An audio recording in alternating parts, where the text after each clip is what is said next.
హల్లెలూయా. మన ప్రభును ప్రియరక్షకుడైన యేసుక్రీస్తు నామంలో మీ అందరికీ నా వందనాలు తెలియజేస్తున్నాను. ఈ అవకాశం ఇచ్చిన ముందు దేవునికి, తదుపరి అయ్యగారికి, కూడి వచ్చిన మీ అందరికీ కూడా నా హృదయపూర్వకమైన వందనాలు తెలియజేస్తున్నాను. ఈరోజు ప్రత్యేకంగా జూనియర్ హోమ్లిక్ సండే. బిడ్డలందరినీ దేవుడు దీవించి ఆశీర్వదించును గాక.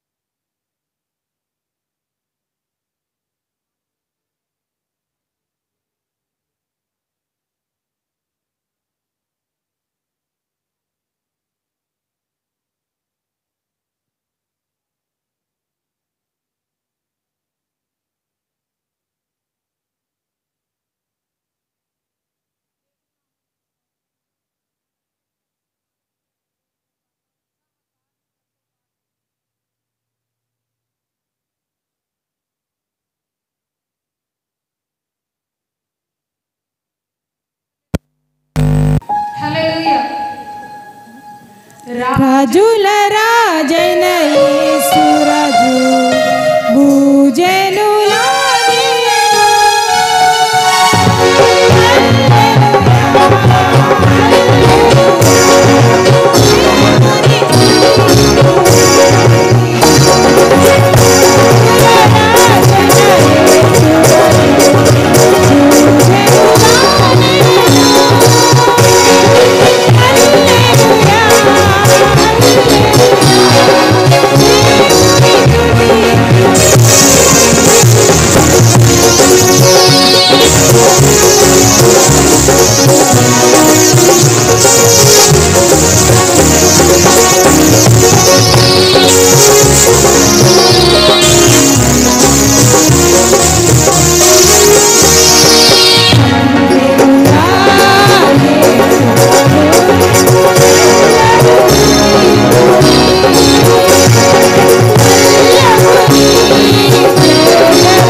హల్లెలూయా. ఓపెనింగ్ పాట పాడిన బిడ్డలను దేవుడు దీవించును గాక. ఆమేన్. అలాగే నిలబడినట్లయితే మన మధ్యలో ఉన్న SA.INS బి షారోన్ వచ్చి చదివి వినిపించవలసిందిగా మనం చేస్తున్నాము.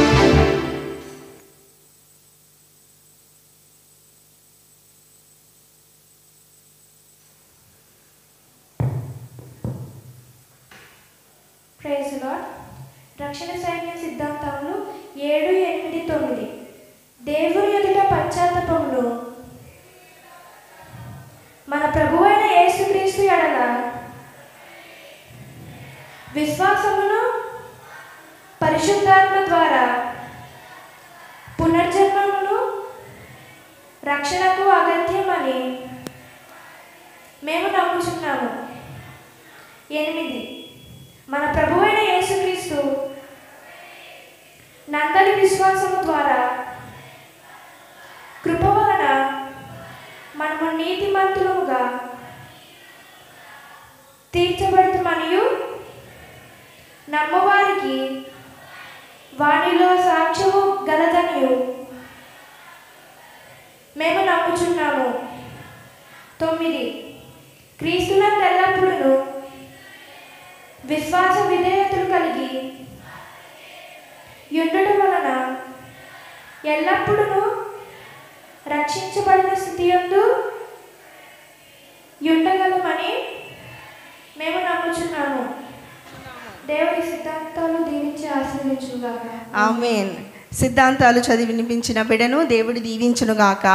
ఆమేన్. అలాగే నిలబడినట్లయితే దేవుని వాక్యమును ఉత్తరాపత్రులుగా చదువుకుందాం.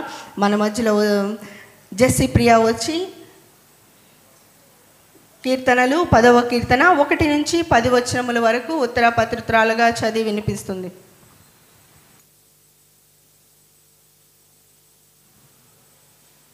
దావీదు రాసిన కీర్తన 10వ అధ్యాయము 1 నుంచి 10 వచనాలు ఉత్తరపత్రులుగా చదువుకున్నాం.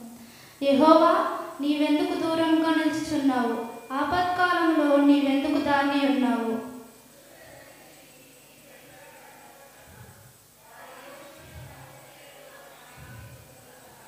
దుష్టులు తమ మనోభిలాషను బట్టి అతిశయపడుతురు, లోకులు యెహోవాను తిరస్కరింతురు.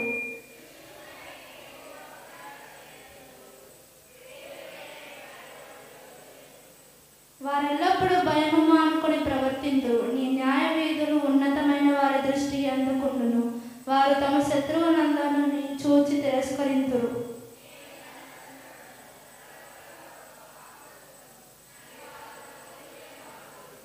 వారి నోరు శాపముతోనూ కపటముతోనూ వంచనతోనూ నిండి ఉన్నది. వారి నాలుక క్రింద చెట్లు పాపమును ఉన్నవి.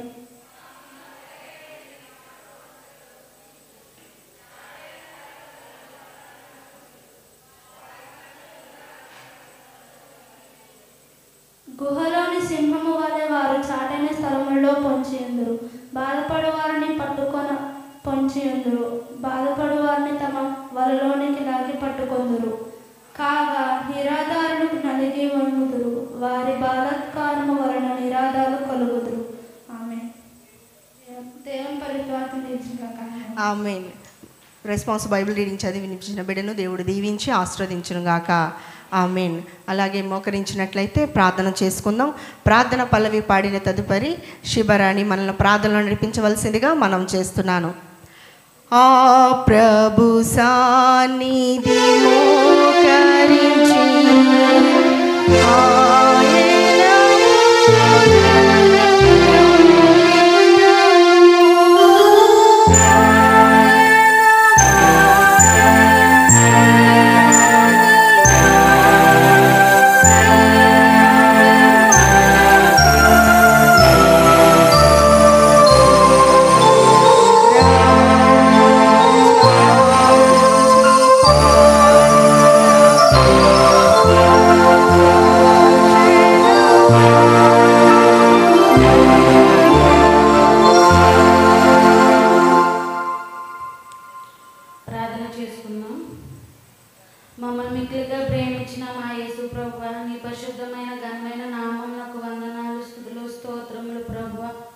ఇప్పటి వరకు నీ రెక్కల క్రింద కాచి కాపాడి ఈ రీతిగా నీ సన్నిధిలో చేర్చిన విధానాన్ని బట్టి కృపకై కాపుదలకై సమస్తమునకై నీకు వందనాలు చెల్లించున్నాము దేవా.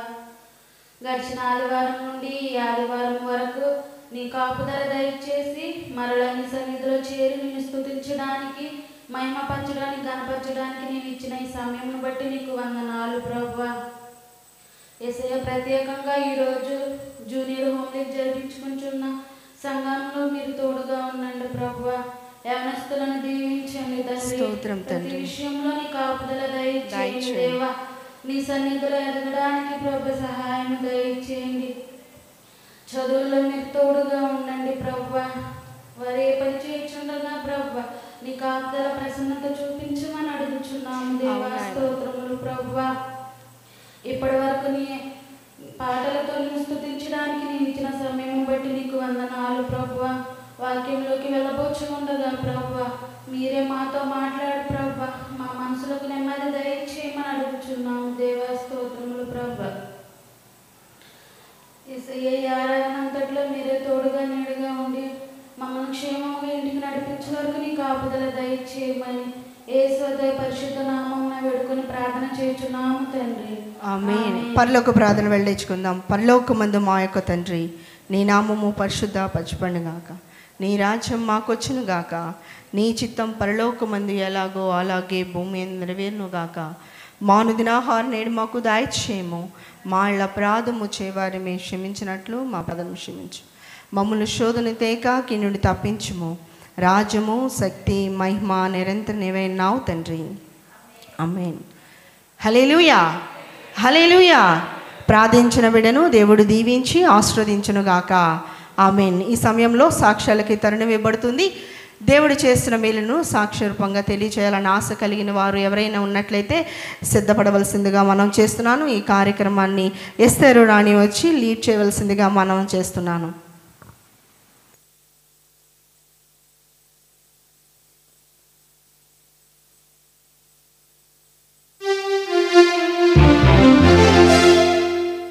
Praise lord.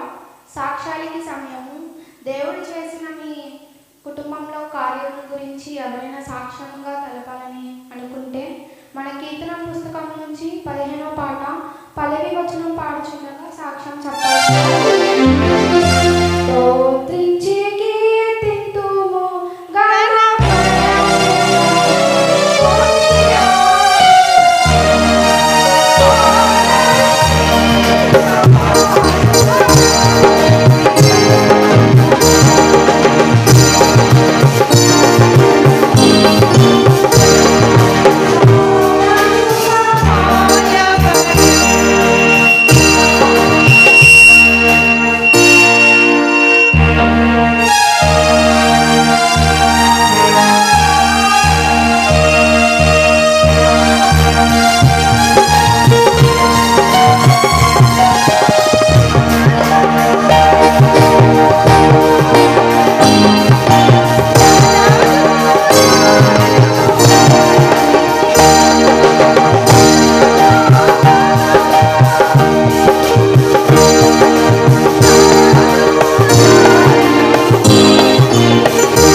సాక్ష్యం చెప్పేవారు ఎవరు లేరమ్మా? ఎవరైనా ఉన్నారా?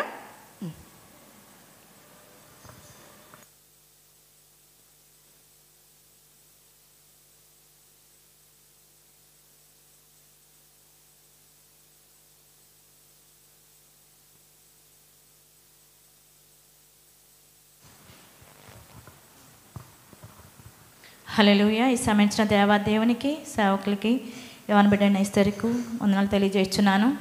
దేవుడు గడిచిన మాసం అంతయు కూడా దేవుడు ఎంతగానో మమ్మల్ని మా కుటుంబాన్ని ఎంతగానో దేవుడు తన యొక్క కృపలో దయలో కాచి కాపాడి ఈ 7వ మాసములో 2వ పరిశుద్ధ దినాన ఈ 13వ దినమును ఇచ్చినందుకు దేవునికి వందనాలు తెలియజేస్తున్నాను. దేవుడు నా పట్ల చేసిన మేళ్ళు ప్రతి ఒక్క మాసంలో నేను ఫస్ట్ వీక్లో నేను చెప్తాను. కానీ నా ఆశ ఏంటంటే లాస్ట్ ఇయర్ ఒక్కొక్క మాసంలో మా ఫ్యామిలీ మెంబర్స్ నుంచి ఒక్కొక్కరుగా చెప్పాలని మేము ప్రార్థించుకున్నాము. కానీ ప్రతి మాసము నేనే చెప్పేదాన్ని. చెప్తూ ఉన్నప్పుడు కూడా వీళ్ళని అడిగేదాన్ని, మా హస్బెండ్ కానీ పిల్లలు కానీ, ఎవరో చెప్పం అనేవారు. కానీ క్రిందటి మాసంలో జూన్ మాసంలో నా బిడ్డ ఆయన సన్నిధిలో సాక్షిగా నిలబడింది. అందును బట్టి దేవునికి వందనాలు తెలియజేస్తున్నాను. అట్లాగే గడిచిన వారంలో మరి ఎంతగానో నేను అస్వస్థతకి గురయ్యాను. లాస్ట్ వీక్ సాటర్డే డ్యూటీలో ఉన్నాను. విపరీతమైన చెస్ట్ పెయిన్ వచ్చింది నాకు. ఎప్పుడు నేను గ్యాస్ టాబ్లెట్స్ కూడా వేసుకోను, కానీ గ్యాస్ టాబ్లెట్ వేసుకున్నాను. చెల్లో వాళ్ళు మినరల్ బాటిల్ అయితే తీసుకొచ్చి ఇచ్చారు, కిన్లే బాటిల్ తెచ్చారు, తాగాను. డ్యూటీలోనే ఉన్నాను, కానీ అసలు తగ్గట్లేదు. చాలా భయం వేసింది. ఏంటి ప్రభా ఇదేదో సిమ్టమ్స్ అనేది నాకు తెలుసు కదా, చాలా భయం వేసింది. కానీ స్తుతి చేసుకుంటూనే ఉన్నాను, కానీ డ్యూటీ మాత్రం మానలేదు. సార్స్ దగ్గర కానీ పేషెంట్స్ దగ్గర కానీ అలా ఉన్నాను, కానీ లోపల నాకు తెలియని చాలా భయంకరమైన బాధ. చెయ్యి అంతా లాగేస్తుంది, చెస్ట్ అంతా పెయిన్ వచ్చేస్తుంది. ఏడిస్తే మళ్ళీ కంగారు పడతారని చెప్పి, అలాగే ప్రభా నీకు ఆయాసకరమైన క్రియలు నాలో ఉంటే క్షమించు ప్రభా అని చెప్పి, నేను ప్రతిదీ నాలో నేను ఏదైనా వచ్చినప్పుడు నన్ను నేను వెతుక్కుంటాను. మెయిన్ నా విధేయత ఏమైనా ఉంటేనే దేవుడు మనకి చేస్తాడన్న ఇది మెయిన్. నన్ను నేను ప్రశ్న చేసుకుంటాను, ముందు దేవుని క్షమాపణ అడుగుతాను. అట్లాగే దేవుడిని సన్నిధిలో క్షమించమని అడిగాను, కానీ తగ్గలేదు. డాక్టర్స్ దగ్గరికి వెళ్ళాలంటే భయం, ఎందుకంటే ఒకటి కాదు టెస్టులు రాస్తారు, చేయించుకునేదాకా మళ్ళీ వదలరు. ఎందుకైనా మంచిదని ఇంకా అలా ప్రేయర్ చేసుకుంటున్నాను. దేవుడు నాకు 10కి అలా మొదలైన పెయిన్ని ఈవినింగ్ 4కి అట్లా నాకు తగ్గిందండి. ఇది కేవలము దేవుడు చేసిన కార్యమే, అది ఎవరి వల్ల కాదు. ఎందుకంటే దినములు చాలా చెడ్డగా ఉన్నవి, ప్రతి సమయం ఏది ఎట్లా ఉంటుందో కూడా తెలీదు.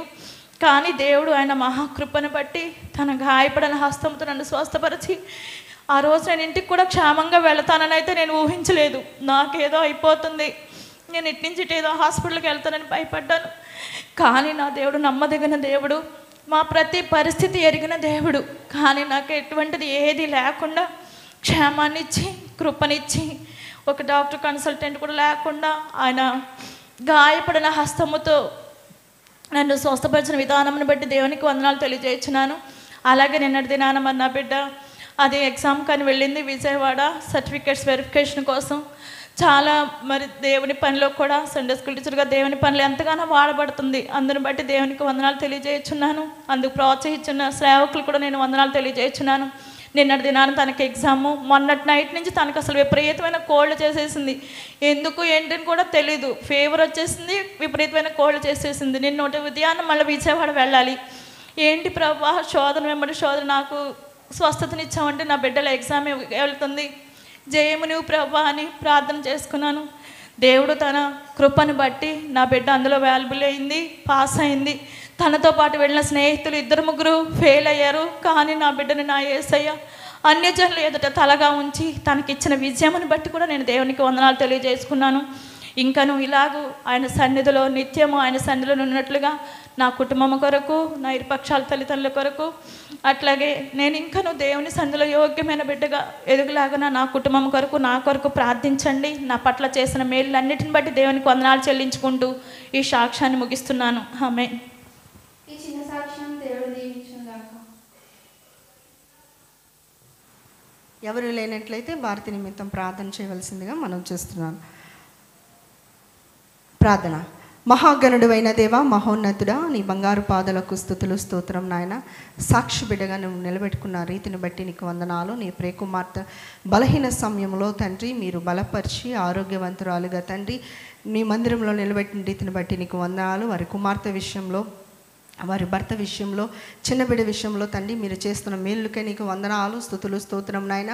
ఇంకా వారి కుటుంబంలో అధిక మేలులతో తండ్రి నింపమని మేము ప్రార్థన చేస్తున్నాం. ఇక్కడ కూడి వచ్చిన ప్రతి ఒక్క బిడ్డను కూడా పేరు పేరున దీవించి ఆశీర్వదించండి. జరగబోయే ప్రతి కార్యక్రమంలో కూడా నీ యొక్క ఆత్మను ఉంచమని నజరేయుని యేసుక్రీస్తు నామములో బ్రతిమలాడి అడిగి వేడుకుంటున్నాం తండ్రి. ఆమేన్. హల్లెలూయా, హల్లెలూయా. సాక్ష్యాల కార్యక్రమం నడిపించిన బిడ్డను దేవుడు దీవించి ఆశీర్వదించునుగాక. ఆమేన్. ఈ సమయంలో ఆబ్జెక్ట్ లెసన్ వినబడుతుంది. మన మధ్యలో ఉన్న షీలో వచ్చి ఆబ్జెక్ట్ లెసన్ చెప్పవలసిందిగా మనం చేస్తున్నాను.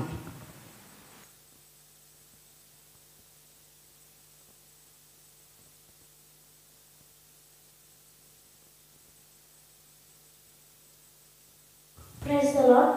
ముందుగా ఈ సమయం ఇచ్చిన దేవునికి, ఇక్కడ ఉన్న సేవకులకు నా వందనాలు తెలియజేస్తున్నాను. ఈ జూనియర్ హోమిక్ సండే సందర్భంగా నాకు ఇచ్చిన ఈ పాత్రను బట్టి దేవునికి అవకాశం ఇచ్చిన సేవకులకు కూడా నా వందనాలు తెలియజేస్తున్నాను. ఇదేంటో కనిపిస్తుంది కదా, సోప్. ఈ డెటాల్ సోప్, ఇది బాడీ సోప్. దీనికి మనం ఎందుకు వాడతాము? మన బాడీని శుభ్రం చేసుకోవడానికి వాడతాం. అలానే ఈ డెటాల్లో హ్యాండ్ లిక్విడ్స్ ఉంటాయి, హ్యాండ్ వాష్ చేసుకోవడానికి యూజ్ చేసేవి ఉంటాయి. ఎందుకు? మనం తినే ముందు ఏమైనా మన చేతులు ఏమైనా బ్యాక్టీరియా లాంటివి ఏమైనా ఉంటే తినేటప్పుడు అది ఫుడ్లోకి వెళ్ళకూడదని చెప్పి మనము చేసుకుంటాము. అలానే యాంటీసెప్టిక్ లిక్విడ్స్ ఉంటాయి. మనకి ఏమైనా వౌండ్స్ వచ్చినప్పుడు, దెబ్బ తగిలినప్పుడు కానీ, ఏదైనా గాయం తగిలినప్పుడు కానీ యాంటీసెప్టిక్ లిక్విడ్స్ అనేవి వాడుతూ ఉంటాము. ఇది ఎవరు చేసే? ఒక మానవుడు సృష్టించండి. కేవలం ఒక మానవుడు సృష్టించినదే మనకి ఇన్ని రకాలుగా, ఇన్ని విధాలుగా మన జీవితంలో ఉపయోగపడుతూ ఉన్నది. అది కానీ ఒకవేళ మనం వాడింది ఎంతకాలం వరకు ఉంటుంది? మనకి ఒక సెర్టెన్ పీరియడ్ ఆఫ్ టైం వరకే మన చేతిలో. కానీ ఒకవేళ మనం బయటికి వెళ్ళి వచ్చాము, ఫ్రెష్ అయ్యాము, అది మనం మహా అయితే 1 hour or 2 hours, ఇంకా చెప్పుకుంటే 6 to 8 hours వరకు ఫ్రెష్గా ఉంటాము. తర్వాత మళ్ళీ స్వెట్ పడుతుంది, చేస్తుంది. ఎందువల్ల? ఇది ఒక మానవుడు చేసిన విషయం మాత్రమే. అలాగే ఇప్పుడు మనము ఎలాగైతే మన బాడీని పరిశుభ్రంగా ఉంచాలనుకుంటామో, దావీదు తన పాపం చేసినప్పుడు హిస్సోపుతో నన్ను కడుగు అని చెప్పి దేవునికి మొరపెడతాడు. యెహోవా దేవునికి మొరపెడతాడు. ఎందుకు? తన పాపాన్ని తను తెలుసుకొని ప్రాయశ్చిత్తంగా దేవుడు చెప్తూ ఉంటాడు. అలానే మలాకి గ్రంథము 3వ అధ్యాయము 2వ వచనంలో సగం భాగం నుంచి చదువు. ఆయన కంసలి అగ్ని వంటి వాడు, చాకలి వాడి సబ్బు వంటి వాడు అని ఉంది. ఇక్కడ ఆయన అంటే ఎవరో కాదండి, మన ప్రభు అయిన యేసుక్రీస్తు. మన ప్రభు అయిన యేసుక్రీస్తుని ఆయన సబ్బు వంటి వాడితో పోల్చారు. ఎలాగైతే ఈ సబ్బు మన శరీరం లోకము వైజ్గా, లోకానుసారంగా శరీరాన్ని ఎలా అయితే శుభ్రపరుస్తుందో, యేసయ్య లోకానికి వచ్చి మనం చేసిన పాపాలకి ఆయన రక్తం ద్వారా మనకందరికీ ప్రాయశ్చిత్తము వచ్చింది. ఆయన లోకానికి ఏమి ఎరగని బాలులాగా వచ్చాడు. కానీ మన వల్ల, మనము చేసిన పాపాల వల్ల, మనము చేసిన క్రియలకి ఆయన రక్తంలో, శిలువ రక్తంలో కార్చి మనకి రక్షణ ఇచ్చాడు. ఈ మనిషి చేసిన సోపే మనుషులకి అంతగా ఉపయోగపడుతుంటే మనం ఎవరము? దేవుని సృష్టి. ఆయన పోలికను కలిగి ఉన్నాము, ఆయన చేసిన సృష్టి. మనం ఇతరులకి ఎంతవరకు మాదిరికంగా ఉంటున్నాము? మన క్రియలు ఇతరులకి ఎంతవరకు మాదిరికరంగా ఉంటున్నాయి?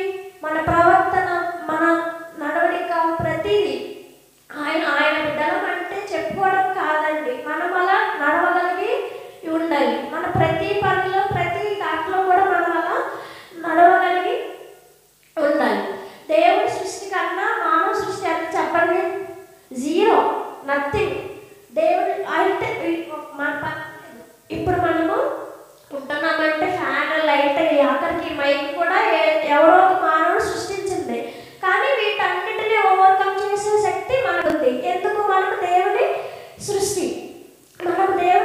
కాబట్టి మనం ఎంతగా అయితే మనం దేవుడు ఎలా అయితే మనం చెప్పాడో మనం అట్టి రీతిగా మనము జీవించగలగాలి. దేవుడు ఎలా అయితే వచ్చి లోకంకి వచ్చి మన పాపాలన్నీ కడిగి వేశాడో మనం దాన్ని మాదిరికరంగా జీవించగలిగాలి. ఒకసారి మనలో మనం ప్రశ్నించుకోవాలి, మనం ఎంతవరకు ఉంటున్నాము, ఎంతవరకు చేస్తున్నాము అని మనం ప్రశ్నించుకుంటూ ఉండాలి. ఆయనకి ఇష్టమైన బిడ్డలుగా మనం ఉండాలని కోరుకుంటూ నా మాటలు ముగిస్తున్నాను. హల్లెలూయా, హల్లెలూయా.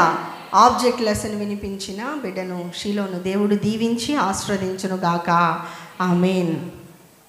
కొత్త కనుక కొంచెం స్పీడ్గా వెళ్ళిపోయింది. సరే, బైబిల్ రీడింగ్ చదువుకుందాం. ప్రసంగి గ్రంథము 5వ అధ్యాయము 1 నుంచి 5 వరకు భవ్య రూప వచ్చి చదివి వినిపించవలసిందిగా మనం చేస్తున్నాను. ప్రసంగి 5వ అధ్యాయము 1 నుంచి 5 వచనముల వరకు భవ్య ప్రియ చదివి వినిపించవలసిందిగా మనం చేస్తున్నాను.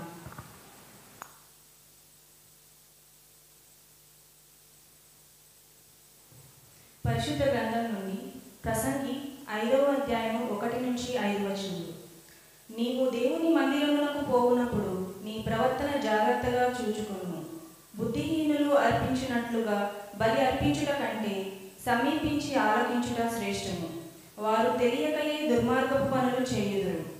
నీవు దేవుని సన్నిధిని అనాలోచనగా పలుకుటకు నీ హృదయము త్వరపడనీయక నీ నోటిని కాచుకును. దేవుడు ఆకాశం ముందున్నాడు, నీవు భూమి మీద ఉన్నావు. కావున నీ మాటలు కొద్దిగా ఉండవలెను. విస్తారమైన పని పాటల వలన స్వప్నం పుట్టును, పెక్కు మాటలు పలుకువాడు బుద్ధిహీనుడగును. నీవు దేవునికి మ్రొక్కిబడి చేసుకొని ఎడల దానిని చెల్లించుటకు ఆలస్యము చేయకుము. బుద్ధిహీనుల యందు ఆయనకి ఇష్టము లేదు. నీవు మ్రొక్కుకొనిన దానిని చెల్లించుము. నీవు మ్రొక్కుకొని చెల్లింపకుండుట కంటే మొక్కుకొనకుండుటయే మేలు. దేవుని పరిశుద్ధ వాక్యం దీవించుగాక. ఆమేన్. దేవుని వాక్యం చదివి వినిపించిన బిడ్డను దేవుడు దీవించి ఆశీర్వదించునుగాక. ఈ సమయంలో అందరూ దయచేసి నిలబడినట్లయితే వర్షిప్ చేద్దాము. ఆయన ఆరాధించువారు ఆత్మతో శక్తితో ఆయనను ఆరాధించుతారు.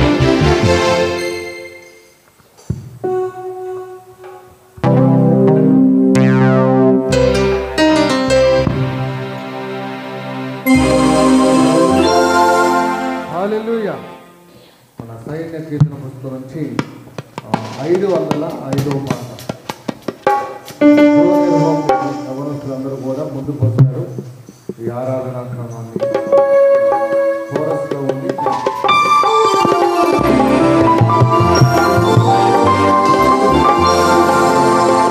కాపువాడు పురుగుడు నిద్రపోడు.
మనకు వాగ్దానం చేసిన వాడు నమ్మదగిన వాడు,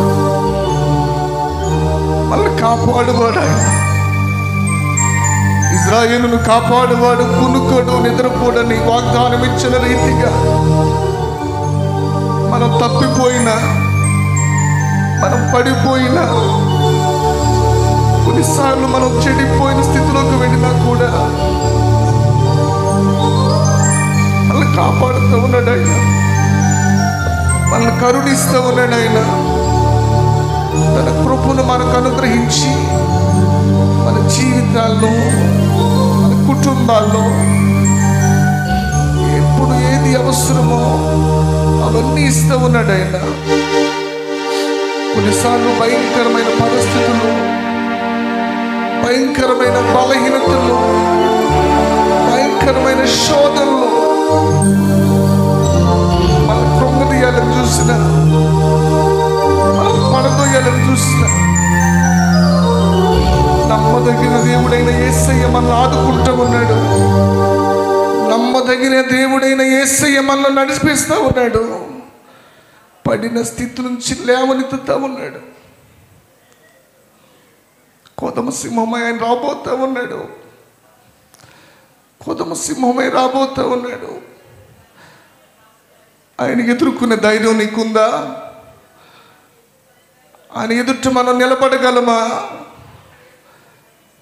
బైబిల్ చెబుతూ ఉంది, మీ నీతి క్రియలు మురికి గుడ్డల వంటివని. ఒకసారి ఆలోచించేద్దాం. దినములు గడుస్తూ ఉన్నాయి, రోజులు జరిగిపోతూ ఉన్నాయి. మనం అనుకుంటున్నాం ఒక నూతనమైన రోజు నాకు వచ్చిందని సంతోషపడుతూ ఉన్నాం. మరణానికి దగ్గర అవుతూ ఉన్నాం. ఆయుష్ ఉండగానే, ఆరోగ్యం ఉండగానే క్రీస్తు కొరకు నీ జీవితాన్ని సమర్పించువా? ఆయన అడుగుతూ ఉన్నాడు, బలు అర్పించడం కంటే నీ హృదయం నాకు ఇవ్వని. ఒకసారి ఆలోచన చేద్దాం ప్రియ దేవుని బిడ్డలారా. మనం దేవునికి హృదయం ఇచ్చిన వానిగా ఉన్నామా లేదా? మన హృదయంలో దేవునికి స్థానం కల్పించిన వానిగా మనం ఉన్నామా లేదా? ఒక్కసారి ప్రశ్నించుకుందాం. ఒకవేళ ఎప్పటికీ దేవునికి మనం స్థానం ఇవ్వకపోతే ఈరోజు దేవునితో మాట్లాడదాం. అయ్యా, నువ్వు నాతో మాట్లాడయ్యా, నన్ను సరి చేసుకోవడానికి నాకు ఒక్క అవకాశం ఇవ్వు. నీ మాట నేను వింటాను, నీ మాట ప్రకారం నన్ను నేను మార్చుకుంటానయ్యా అని ఒక్క నిమిషం ప్రార్థన చేద్దాం. మాట్లాడే దేవుడు ఈరోజు మనలో ప్రతి ఒక్కరితో సూటిగా మాట్లాడులాగున అందరం హృదయాలు దేవుని వైపు తిప్పి ప్రార్థన చేద్దాం. ప్రార్థన చేద్దాం. ఒక్క నిమిషం ప్రార్థన చేయండి. మహోన్నతుడా, సర్వకృపానిధి మా స్వామి, నీ పాదాలకు వందనాలు. ఇప్పటి వరకు నీ నామాన్ని ఘనపరిచాం. యవన బిడ్డల ద్వారానైనా ఈ ఆరాధన క్రమంలో నీ నామానికి మహిమకరంగా నీవు జరిగించిన ప్రతి దాన్ని బట్టి నీకు వందనాలు. ఈ సమయంలోనైనా నీ మాటలు మేము వినబోతూ ఉన్నాం. నీ మాటలు శక్తి కలిగినవి. నీ మాటలు మనిషిని మార్చగలిగిన సామర్థ్యం కలిగినవి నా తండ్రి. ఇంకను ఎందరైతేనైనా మారు మనసు లేక, రక్షణ అనుభవం లేక జీవిస్తూ ఉన్నారో వారందరితో నీవు సూటిగా మాట్లాడండి. నీ మాటలు శుద్ధి వంటివి, నీ మాటలు అగ్ని వంటివి. ఇప్పుడే మేము జ్ఞాపకం చేసుకున్నాం. నీ మాటలు సబ్బు వంటివి.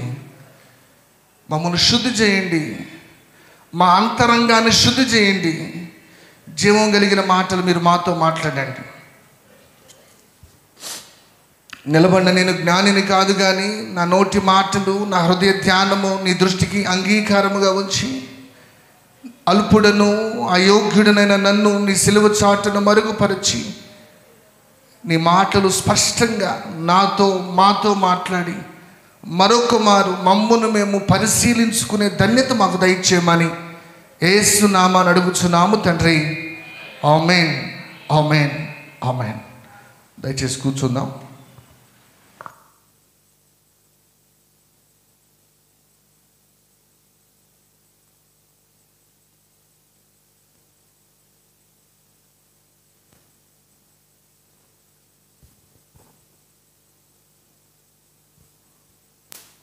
చదవబడిన వాక్య భాగం నుంచి గ్రంథము 5వ అధ్యాయము 1 నుంచి 5 వచనాలు మనం చదవగా విన్నాం. మరొకసారి ఆ మాటని జ్ఞాపకం చేసుకుందాం. చదువుతారమ్మా? ప్రసంగి గ్రంథము 5వ అధ్యాయము 1 వచనం. నీవు దేవుని మందిరమునకు పోవునప్పుడు నీ ప్రవర్తన జాగ్రత్తగా చూచుకొనుము. దేవుని మందిరం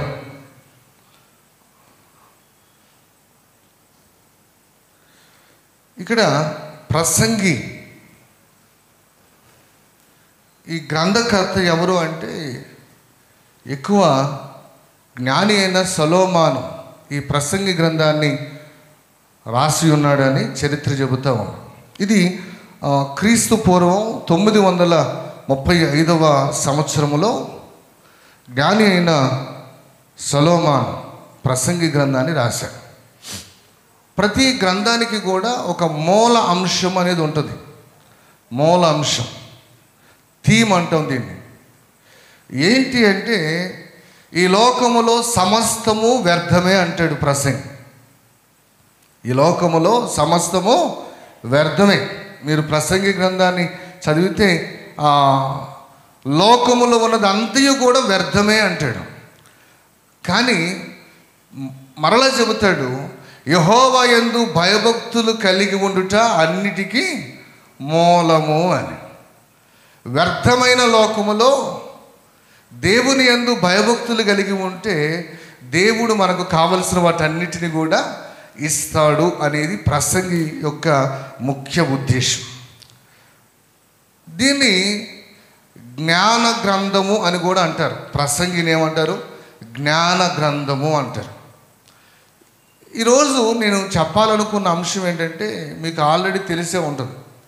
నేను శుక్రవారమే స్టేటస్ పెట్టేశాను, చూశారమ్మా? ఏం చూశారు? ఈరోజు వాక్యం గురించి ముందే పోస్ట్ చేశాను కదా, పోస్టర్ పెట్టాం కదా, సండేది హోలీనెస్ పోస్టర్ పెట్టాం. దాంట్లో టాపిక్, మెసేజ్ టాపిక్ పెట్టాం. ఏంటది అంటే మీరు ఫాలో అవ్వటంలా, చూడండి నేను చెబుతాను. ఇక్కడ నీవు దేవుని మందిరములకు వెళ్ళినప్పుడు నీ ప్రవర్తన జాగ్రత్తగా చూచుకోనము. ఏంటి ప్రవర్తన అంటే ఆ కింద వచనాల్లో రాస్తాడు. ఏమనంటే 2వ వచనం అంటాడు, నీవు దేవుని సన్నిధిని అనాలోచనగా పలుకుటకు నీ హృదయమును త్వరపడనీయక. ఏంటి? దేవుని సన్నిధిలో అనాలోచనగా మాట్లాడకూడదు. కొంతమంది ఏమంటారంటే నాకు తొందరపాటు ఎక్కువండి, గబాల్ని ఏమన్నా మాట వస్తే బాధపడమాకండి అంటారు కదండి. కొంతమంది మాట అనేసి ఏమంటారు, నేను దుడుగ్గా మాట్లాడతాను కానీ తొందరగా అంటాను కానీ నా మనసు చాలా మంచిది అంటాడు. నీ మనసు ఎంత మంచిదో దేవునికి తెలుసు, కానీ తొందరపాటు అనేది మాత్రం దేవుని సన్నిధిలో పనికిరాదు. ఇక్కడ అంటాడు అనాలోచనగా, ఆలోచన లేకుండా అనాలోచనగా దేవుని సన్నిధిలో ఏది మాట్లాడడానికి వీల్లేదు. అందుకని అంటాడు అనాలోచనగా నీ హృదయమును పలుకుటకు నీ హృదయమును త్వరపడనీయక నీ నోటిని కాచుకోము. నోటిని కాచుకో, నోటిని జాగ్రత్తగా. పిల్లవాడు అరుస్తూ ఉంటే నోటి మీద ఏలేమని చెబుతారు కదా టీచరు. అలాగే దేవుని సన్నిధిలో ప్రతి ఒక్కరు ఏం చేయాలంటే నోటికి కళ్ళెం కట్టుకోవాలి. ఏం కట్టుకోవాలి? కళ్ళెం కట్టుకోవాలి. నోటిని కాచుకోవాలి. పెద్దలు అంటారు కదా, నోరు మంచిదైతే ఊరు మంచిదవుతుంది అంట. అందుకని మనం మాట్లాడే మాట మంచిగా ఉండాలా, మనం పిలిచే పిలుపు మంచిదిగా ఉండాలి. తర్వాత అంటాడు ఏమనంటే, ఎందుకని అలా అంటున్నాడంటే దేవుడు ఆకాశం ముందు ఉన్నాడు, నీవు భూమి మీద ఉన్నావు, కావున నీ మాటలు కొద్దివిగా ఉండాలి. ఎలా ఉండాలా? నీ మాటలు కొద్దివిగా ఉండాలి, కొంచెంగా ఉండాలి, చిన్నదిగా ఉండాలి, తగ్గినదిగా ఉండాలి. కొన్నిసార్లు మనం తగ్గింపు కలిగి ఉండాలి, కొన్నిసార్లు మనం వినయం కలిగి ఉండాలి, కొన్నిసార్లు అందరికీ మనం విధేయత చూపించాలి. ఎందుకని అంటే యేసు ప్రభువే మనకు మాదిరి. ఆయన అంటాడు కదా, ఫిలిప్పీయులకు రాసిన పత్రికలో అంటాడు కదా, ఎంతవరకు విధేయత చూపించాడంటే మరణము పొందినంతగా, ఏంటంటే మరణము పొందినంతగా విధేయత చూపించను. అంటే యేసు ప్రభు తలుచుకుంటే ఆయన ద్వేషించిన వారిని, ఆయన హింసించిన వారిని, ఆయన చంపదలసిన వారిని ఏమి చేయలేడా? చేయగలడు. కానీ ఆయన ఏం చేశాడు తెలుసా? వదకు తేబడిన గొర్రె వలె తన శిరస్సును వంచాడు. అది తగ్గింపు. ఈరోజు క్రైస్తవునిగా పిలువబడుతున్న మనం కూడా మన ప్రవర్తన జాగ్రత్తగా చూసుకోవాలి. నేను చాలాసార్లు చెప్పాను, మన నోటి మాట, మన కంటి చూపు, మన హృదయంలో ఉన్న తలంపు, ఇది ఎలా ఉండాలంటే దేవునికి అంగీకారంగా ఉండాలి. వీటిలో ఏది తొలగినా కూడా ఖచ్చితంగా దేవునికి మనం లెక్క అప్పగించాల్సిందే. నేను అసలు టాపిక్లోకి వస్తాను. అసలు దేవుని సన్నిధానానికి ఎందుకు రావాలి? దేవుని మందిరానికి ఎందుకు రావాలి? అసలు ఎందుకు దేవుడు సమాజ మందిరాన్ని ఏర్పాటు చేశాడు? మొట్టమొదట దేవాలయాల్ని సమాజ మందిరాలు అనేవారు. పాత నిబంధన గ్రంథంలో సునగోగు అంటారు. ఇప్పటికి యూదులు వారి దేవాలయాలకు పెట్టిన పేరు ఏంటంటే సునగోగు, అంటే సమాజ మందిరం. ఆయన అంటాడు కదా, నా మందిరము సమస్తమైన అన్యజనులకు ప్రార్థనా మందిరం అనబడును అని. సమస్తమైన అన్యజనులకు, క్రైస్తవులకు అని ఉందా? ఏమా?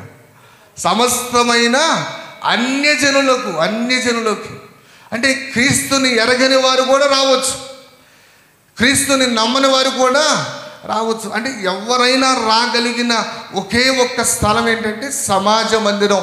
దాన్నే ప్రార్థనాలయం అంటాం. ఇక్కడ ఎందుకు దేవుని మందిరానికి రావాలి మనం? ఒక ప్రశ్న. మీకు తెలిసిన సమాధానాలు ఏమైనా ఉన్నవా? అసలు ఎందుకు వస్తున్నాం దేవుని మందిరానికి? ప్రతి ఆదివారం, ప్రతి శుక్రవారం దేవుని మందిరానికి ఎందుకు వస్తున్నాం? రావటం వల్ల ఉపయోగం ఉందా లేదా? ఓ పిల్లవాడు స్కూల్కి వెళుతూ ఉన్నాడు. ఎందుకు స్కూల్కి పంపిస్తాం వాడిని? బాగా చదవాలి, మంచి ర్యాంక్ తెచ్చుకోవాలి, దాన్ని బట్టి మంచి ఉద్యోగం రావాలి, మంచి ఉద్యోగాన్ని బట్టి జీవితంలో సెటిల్ అవ్వాలి. అంటే వాడు జీవితంలో సెటిల్ అవ్వటం కోసం మనం చిన్నప్పుడే ప్లాన్ వేసి వాడు 3వ సంవత్సరం రాగానే స్కూల్కి పంపిస్తాం. అలాగే నీవు దేవుని మందిరానికి రావడంలో నీకేమైనా ప్లాన్ ఉందా? మనిషి ప్రణాళిక లేకుండా ఏది చేయడండి. ఆలోచన లేకుండా మనిషి ఏది చేస్తాడా? ఏమ్మా? చదువుకునేటప్పుడు వాడు ఎంపీసీ ఇంటర్మీడియట్ అయిపోయిన వెంటనే ఆలోచన చేస్తాడు, ఎటు వెళదాం? డిగ్రీ సైడ్ వెళ్దామా, ఇంజనీరింగ్ సైడ్ వెళ్దామా, పాలిటెక్నిక్ సైడ్ వెళ్దామా, ఇటు వెళ్దామని ఆలోచన చేస్తాడు. ఆలోచన చేసి అడుగేస్తాడు. అలాగే నువ్వేమైనా ఆలోచన చేసి అడిగేసావా దేవుని మందిరానికి వచ్చినప్పుడు? ప్రతి మనుషునికి ఒక లక్ష్యం ఉండాలి. లక్ష్యం లేకపోతే మనిషి జీవితం వ్యర్థం అండి. అంతే కదా? లక్ష్యం లేని మనిషి వాని బ్రతుకు వ్యర్థం. గురి లేకుండా పరిగెత్తకూడదు. ఏదో ఒక గురి పెట్టుకుని పరిగెత్తాలి. పరిగెత్తకుండా అలుకొచ్చిన చోట ఆగుతానంటే కుదరదు. ఏదో ఒక గురి ఉండాలి. నేను అక్కడికి చేరుకోవాలంటే ఆ గురిని ఎంచుకుని పరిగెత్తాలి. అంతేగాని గురి లేకుండా ఎక్కడికైనా పరిగెడతాం, ఎక్కడికైనా వెళ్తాం. అంతే కదా? అంటే మనుషునికి గురి లేకుండా వెళితేనే వాని జీవితం వ్యర్థం అంటున్నామే. అలాంటప్పుడు ఒక క్రైస్తవునికి గురి లేకుండా ప్రయాణం చేస్తే, గురి లేకుండా ముందుకు వెళితే వాని జీవితాన్ని ఏమనాలి మనం? ఏమనాలి? హెబ్రీయులకు రాసిన పత్రికలో అంది కదా, గురి యొద్దకు ఎలా పరిగెత్తాలంట? ఓర్పుతో, ఓపికతో పరిగెత్తాలి గురి వద్దకి అంట. ఏంటి మన గురి? మన గురి ఏంటి? అసలు మీకు గురి ఏమి లేదా? పరలోక రాజ్యం చేరుకోవాలా. ఎక్కడ చేరుకోవాలి? పరలోక రాజ్యం. యేసయ్యతో కూడా ఉండాలా. నా దేవునితో నేను ఉండాలి. పరలోక రాజ్యం చేరాలి, ఇది గురి. దానికోసం నువ్వు అడుగుపెట్టే నీవు దానికోసం నువ్వు ప్రయాసపడాలి. ఇంజనీర్ అవ్వాలంటే ఎంపీసీలో మంచి మార్కులు తెచ్చుకుని ఏం చేయాలి? మ్యాథ్స్లో కొంచెం నాలెడ్జ్ కలిగి ఉండాలి. మెడిసిన్ కావాలంటే మెడిసిన్ పట్ల ఏం చేయాలి? నాలెడ్జ్ కలిగి ఉండాలి. పరలోక రాజ్యం కావాలంటే ఏమ్మా? పరలోక రాజ్యం కావాలంటే ఏం చేయాలా? దేవుని మనం సంతోషపెట్టాలి. దేవుని మనం సంతోషపెట్టాలి. సంతోషపెడితే చాలు, ఆయన ఇచ్చేస్తాడు మనకి. ఆయన సంతోషం ఎక్కడ ఉంది అనేది ఈరోజు మీకు చెప్పాలని నేను ఆశపడుతూ ఉన్నాను. అసలు దేవుని సన్నిధికి ఎందుకు రావాలి? హెబ్రీలకు రాసిన పత్రిక 10వ అధ్యాయము 24వ వచనం ఒకసారి చదువుదాం. హెబ్రీలకు రాసిన పత్రిక 10వ అధ్యాయం 24వ వచనం.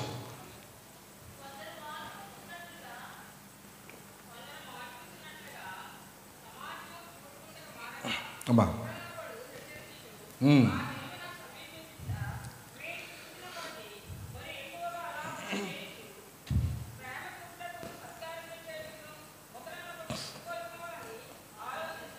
చాలండి. ఇక్కడ అంటాడు కొందరు మానుకొనుచున్నట్లుగా. ఏంటంట? కొందరు మానుకొనుచున్నట్లుగా సమాజముగా కూడుట మానుకొనక. దేవుడు ఒక హెచ్చరిక జారీ చేస్తూ ఉన్నాడు. ఏంటి ఆ హెచ్చరిక అంటే సమాజముగా కూడుట మానొద్దు అంటున్నాడు. పోలీసులు 144 సెక్షన్ ఉంది. ఏంటది? సమాజంగా కూడకూడదు అని. కానీ దేవుడు ఏం చెబుతున్నాడు తెలుసా? నా బిడ్డలారా, మీరు సమాజముగా కూడుట మానొద్దు, మానొద్దు. కొందరు మానుకుంటూ ఉన్నారు, కొందరు విడిచిపెడతా ఉన్నారు, కొందరు దూరం అవుతూ ఉన్నారు. కానీ మీరు మాత్రం సమాజముగా కూడుట మానొద్దు. ఎందుకు దేవుని మందిరానికి వస్తామయ్యా అంటే దేవునితో సహవాసం చేయడానికి వస్తామండి మనం. ఎవరితో సహవాసం? దేవునితో సహవాసం. ఎవరితో చేయాలి సహవాసం? దేవునితో సహవాసం చేయాలి. కొంతమంది స్కూల్కి కాలేజీకి ఎందుకు వెళ్తారో తెలుసా? కొంతమంది అన్నాను చదువుకోవడానికి కాదు, ఫ్రెండ్స్ కోసం. ఫ్రెండ్స్ కోసం. తెలుసా మీకు? చిన్నపిల్లల్ని, చిన్నోడిని బొడ్డోళ్ళు ఉంటారా 3 years 4 years వాళ్ళని, వాళ్ళని అంగన్వాడీ స్కూల్కో ప్లే క్లాస్కో పంపిస్తాం.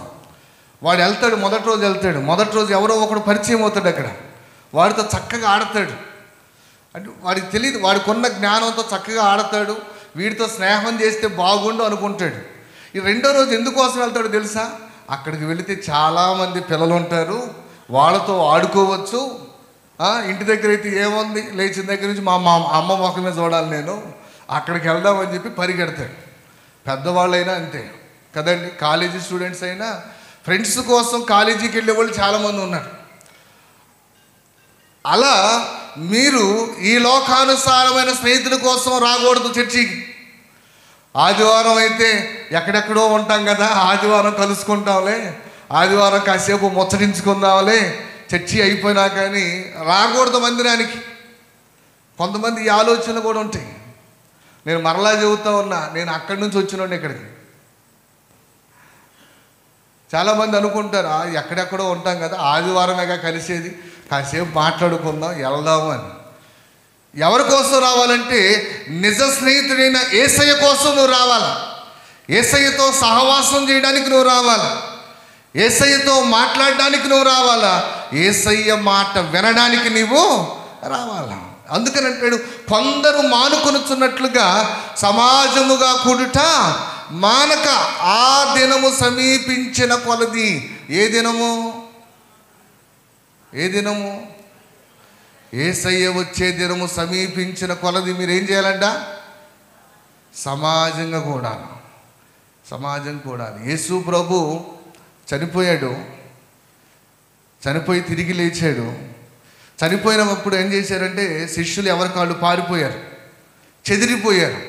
కానీ యేసయ్య అన్నాడు మరలా నేను వస్తాను, పెంతెకోస్తు దినాన మీ అందరినీ నేను దర్శిస్తాను, నా ఆత్మచేత నింపుతాను మిమ్మల్ని. అంటే ఈ విడిపోయిన వాళ్ళందరూ ఏం చేశారు? మరలా ఒక చోటకు వచ్చేసి మేడగదిలో చేరి యేసయ్య మాట ఇచ్చాడు వస్తానని, కాబట్టి మేము సమాజముగా కూడటం మానకూడదు, ఎప్పుడు వస్తాడో ఆయన అని వారు కనిపెట్టి ప్రార్థన చేస్తూ ఉంటే దేవుని ఆత్మ ఆకాశము నుంచి మేడగదిలోకి వచ్చాడు.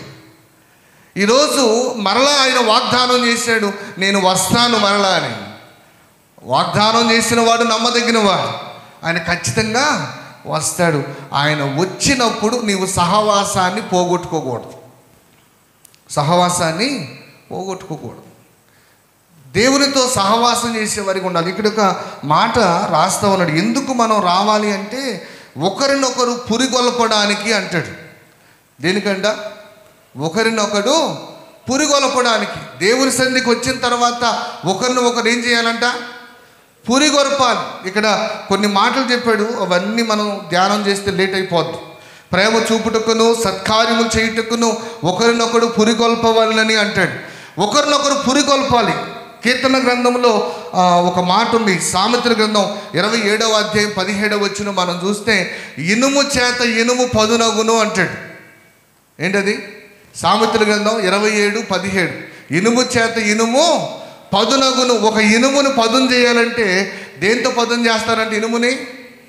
ఇనుముతో. ఇనుము చేత ఇనుము రుద్దితే పదునవుతుందంట. అట్లు ఏం చేయాలంట?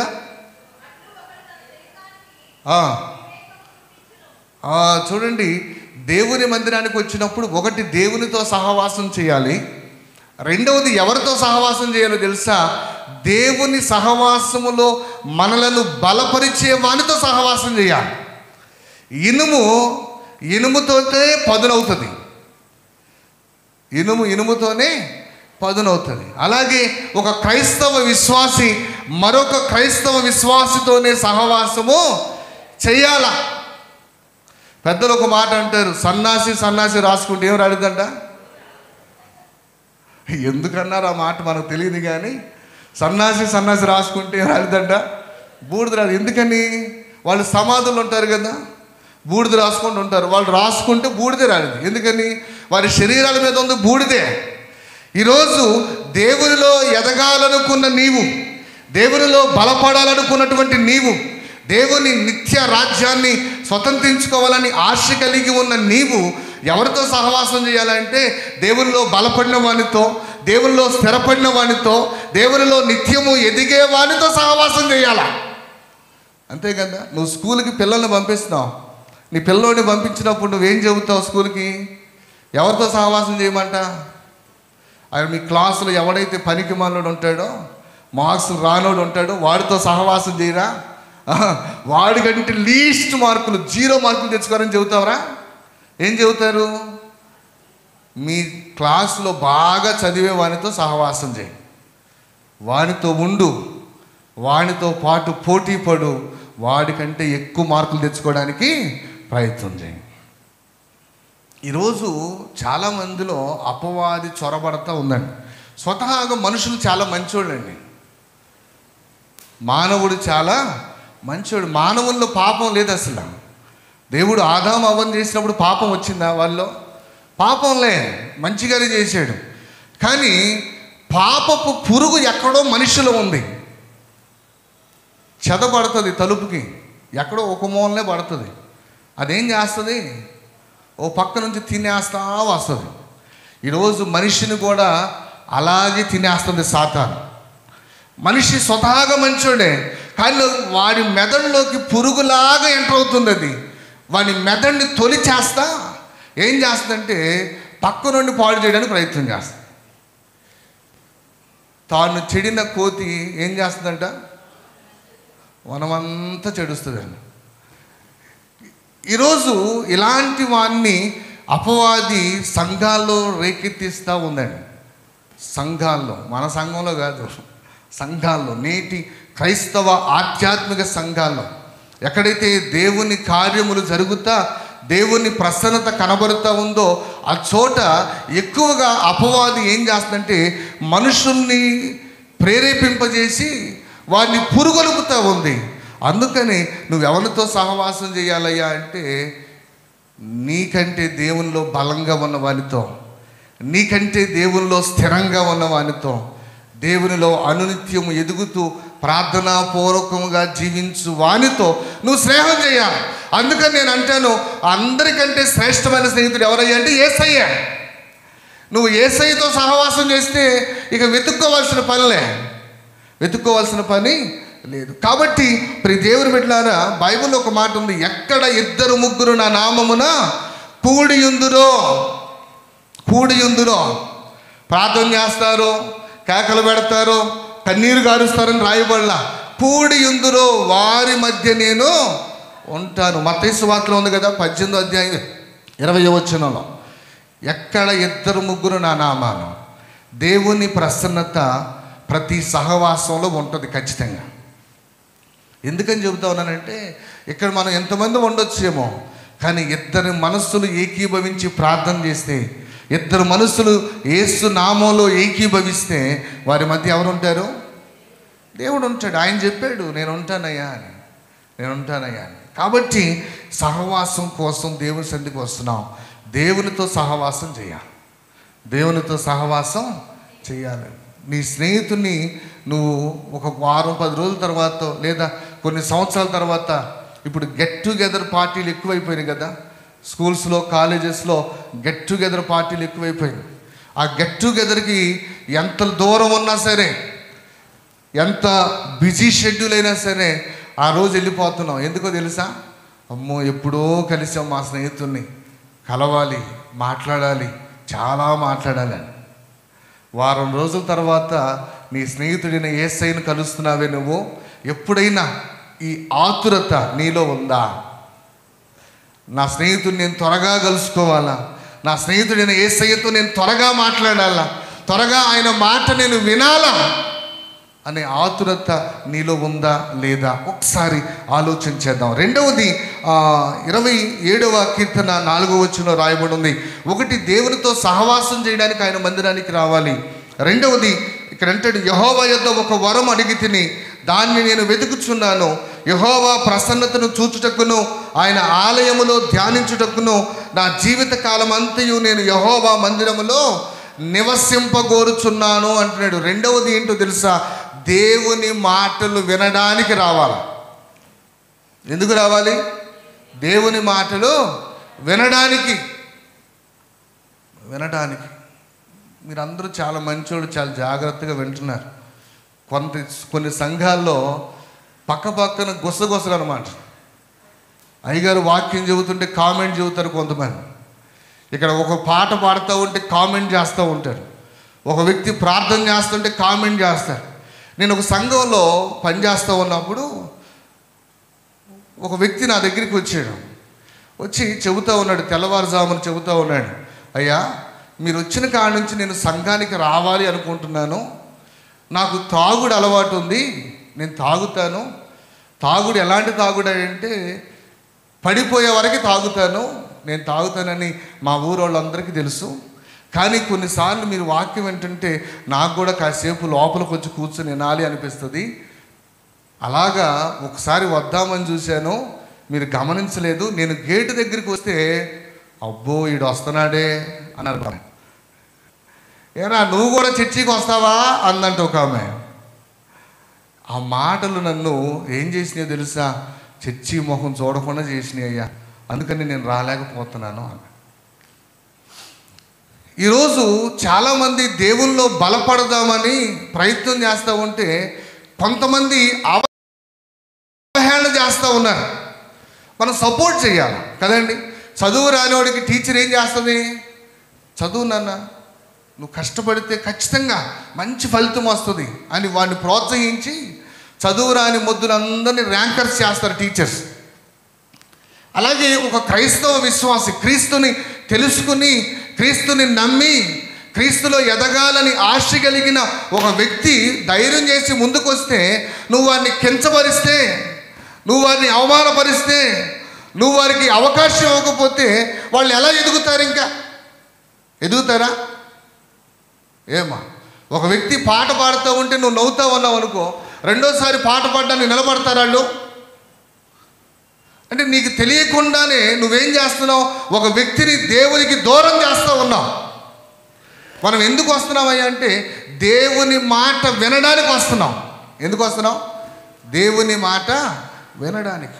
అందుకనే ఈ కబుర్లు కానీ ముచ్చట్లు కానీ అన్నీ 10:30 తర్వాత పెట్టుకోండి. అంటే మీరు పెట్టుకోవట్లేదు, మీరు చాలా మంచివాడు. ఎందుకంటే నేను అందరినీ గమనిస్తాను. మీరు అనుకుంటున్నారేమో ఎంతమంది ఉన్నాం, తల వెనకమాల తల ఉందని. మీకు నేను కనపడవచ్చుకోవచ్చేమో కానీ నాకు మీరందరూ కనపడుతున్నారు అమ్మా. చూడండి, ఇక్కడ దావీదు అంటూ ఉన్నాడు, నేను ఒక వరము అడిగి తిని అంటున్నాడు.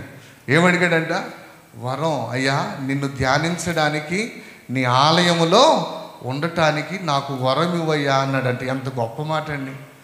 దేవుని ఆలయంలో ఉండటం ఒక వరంతో ఆయన పోల్చుకున్నాడు. ఒక వరం, దేవుని ధ్యానించడం ఒక వరం అనుకున్నాడు ఆయన. చూడండి, బైబిల్ చెబుతుంది, రోమీయులకు రాసిన పత్రిక 10వ అధ్యాయం 17వ వచనంలో, కాగా వినుట వలన విశ్వాసము కలుగును. వినుట వలన విశ్వాసం. వింటే విశ్వాసం వచ్చేస్తుందంట. నిజమేనంటారా? ఈ ఫస్ట్ లైన్ వరకే చదువుతాం అందరమే, కానీ 2వ లైన్ ఉంది. ఏమని? వినుట క్రీస్తుని గూర్చిన మాట వలన కలుగును అంటాడు. ఏ మాటలు పడితే ఆ మాటలు వింటే విశ్వాసం కలగదు. క్రీస్తును గూర్చిన మాట వలన, క్రీస్తును గూర్చిన మాట వలన దేవుడు మాట్లాడి. నేను చాలాసార్లు చెప్పాను కదా మీకు, ఒక మనుషుని మరో మనుషుని మాటలు ఎప్పటికీ మార్చలేం. మనం అనుకుంటాం, నేను సైకాలజీ చదివానండి, నేను మాట్లాడితే అవతలోడు ఎలాంటోడైనా బెండ్ అయిపోవాల్సిందేనండి. ఎవడు బెండ్ చేయలేడు అవతల మనిషిని. బెండ్ చేయగలిగిన వారు ఎవరు? మన దేవుడే.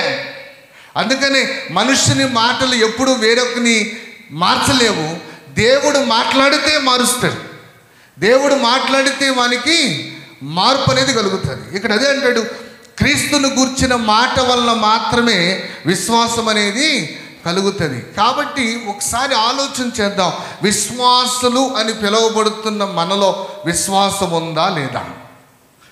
క్రైస్తవులు అని పిలువబడుతున్న మనలో క్రీస్తును చూపించే, క్రీస్తును ప్రతిబింబించే ఆ స్వారూప్యము లేదా ఆ ప్రతిబింబాన్ని మనం కలిగి ఉన్నామా లేదా? ఒకసారి ఆలోచన చేద్దాం. పెద్దలు అంటారు, పేరు గొప్ప ఊరు దెబ్బ అని. మనమేమో పేరుకేమో నేను క్రైస్తవుణ్ణండి. ఎవరిని? నేను క్రైస్తవుణ్ణి, నేను విశ్వాసిని, ఐఎమ్ ద బిలీవర్ అంటాం. ఉందా విశ్వాసం? ఏమా ఉందా? క్రీస్తును కనబరిచే స్వభావం ఉందా? ఒకసారి ఆలోచన చేద్దాం ప్రియ దేవుని బిడ్డలారా. చాలామంది దేవుని వాక్యాన్ని వింటారు. ఈరోజు కోవిడ్ తర్వాత చాలామంది మందిరాలు మానేశారు. ఎందుకని అంటే ఈరోజు టీవీ ఆన్ చేస్తే ప్రతి ఛానల్లో ఒక మెసేజ్, యూట్యూబ్లో మెసేజ్, ఫేస్బుక్లో మెసేజ్, ఇన్స్టాగ్రామ్లో మెసేజ్, ఏ సోషల్ నెట్వర్క్ ఎన్ని ఉంటే అన్నిట్లో మెసేజ్ వెళ్ళిపోతూ ఉంది. చక్కగా ఏం చేస్తున్నారు అమ్మా? టీవీ ఆన్ చేసి మెసేజ్ పెట్టి కిచెన్లో వంట చేస్తూ వింటదేమో వాక్యం. ఏది? కిచెన్లో ఏమో వంట చేస్తూ ఉంటుంది, వాక్యం వింటూ ఉంటుంది. పాస్టర్ గారు విజిట్కి వెళ్తాడు, వెళ్ళి చూసి, అబ్బా నువ్వు ఎంత మంచిదానివమ్మా, వాక్యం వినకుండా ఏ పని చేయవా? వింటే ఎక్కడ ఉండాలా? టీవీ ఎదురుగా కూర్చొని చూస్తూ ఉంటే విన్నట్టు లెక్క. ఏదో సినిమా పాటలు అన్నట్టుగానో, ఏదో బుర్ర కాదు అన్నట్టుగానో టీవీ సౌండ్ పెట్టేసి హాల్లో పెట్టేసి నువ్వు కిచెన్లోనో వాష్రూమ్లోనో ఎక్కడో ఉంటే ఏంటది? వాక్యం పనిచేస్తుందా? ఏమో పనిచేస్తుందా? ఈరోజు చాలామంది చేసేది ఇదే. చాలామంది చేసేది ఇదే. విశ్వాసం రావాలంటే ఎక్కడి నుంచి వస్తుంది? అనుభవపూర్వకంగా దేవుని వాక్యాన్ని ప్రత్యక్షంగా వినేవాళ్ళకే రావట్లా.